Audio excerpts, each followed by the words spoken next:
Hello everyone and welcome back to the park. I'm not 100% that the intro is going to stay, but I do kind of enjoy it, so for now it will. This is the second part of this series, which is opening a pack of Pokemon cards and doing some form of full illustration for all the ones that come out of there, plus the trainer cards, but without the item cards. I will put a link to the first video in this series below, as well as at the end of the video, and the playlist for any future videos. So yeah, the first one was a Galarian mask, which was odd, to say the least, because it's just not a Pokemon I ever think about. And today we have Koffing, everyone's favorite round poison boy. I actually do genuinely like Koffing. Come on, purple, friend-shaped, vaguely toxic, delightful. But Poison Boy here ain't exactly complicated.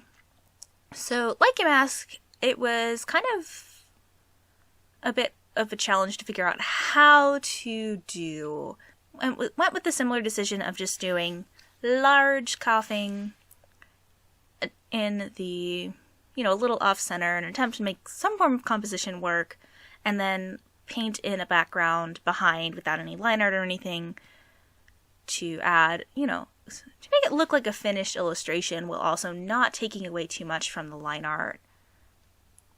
I ended up pulling up some of the game models just to figure out how some angles and such would work, and pretty much just, drew a Koffing. For the background, had a little bit more options for that. I decided to go with the Slumbering Weld in a fairly simplistic style. It's actually my favorite location in Sword and Shield. It also lends itself really well to this kind of washes and just layers of blues and purples in the watercolor. Just really well, while also visually working quite well with Koffing's design or color palette, I suppose, is more, a bit more what I mean by that. As well as being a place where you can catch Galarian wheezing. So, kind of fits in-game just a little bit. I actually really liked Sword and Shield. I was just reminded a few days ago, one of them is the gyms are just completely based off of, the Premier League in football, which I find incredibly delightful. I think it's Kabu. There's one of the leaders where they reference spending a lot of time in the minor leagues training, which implies that there's a form of relegation and promotion within the gyms in Galar, which I really wish had been explored more, because that sounds delightful. How does that work? Are they does that mean that you could get 6 fire gyms if they were good enough? I'm genuinely curious about this. Is there a limit to how many types? If there's already one type of gym, then you can't, you have to knock them out in a promotion relegation battle? Or again, can you, if you reach whatever level it gets to, can there be 5 fire gyms? Could there be multiple dark gyms? Could there just conceptually, I really wish that they had gone full ridiculousness on there. What I'm saying is that I want a Pokemon game set in Galar where you're an up-and-coming gym leader and you have to work up through the levels to become the ultimate gym leader. Actually, wait, does occur to me, does that mean that there's different levels where you challenge?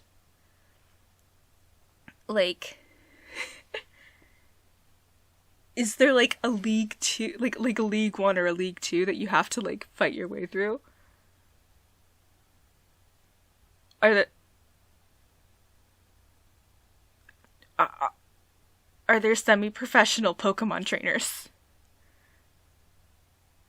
Guys, are there semi-professional Pokemon trainers in Galar? Am I overthinking this, or are there just people who on weekends are just like, oh yeah, I'm also a gym leader.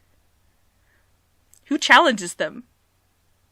Because, like, if we're just given stuff and we go challenge, like, the normal gyms. So, like, it can't be like that, but, like, how do gym leaders work? Are there non-league gym leaders? These are the important questions, guys.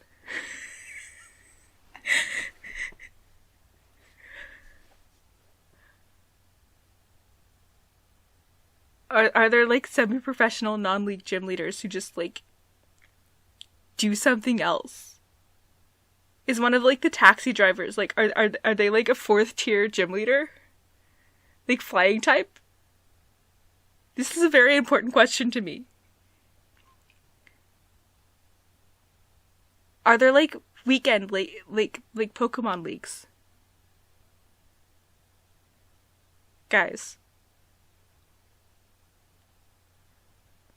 Am I, like, obviously I'm overthinking this because I freaking love soccer. Because I live in the US and it's soccer, but, like, occasionally I'll just, like, be talking. And I default to European soccer is football. But also I live in Kansas City, and, like, our NFL team's pretty freaking good. So, like, occasionally I'll mention, like, something like football, like, be like, oh yeah, there's some dumb shit happening in football over in the UK right now. And everyone's just like, what are you talking about? Or my favorite, because it's soccer if it's US based, and pretty much, and, you know, it's football if it's European based, just when I default to talking about it.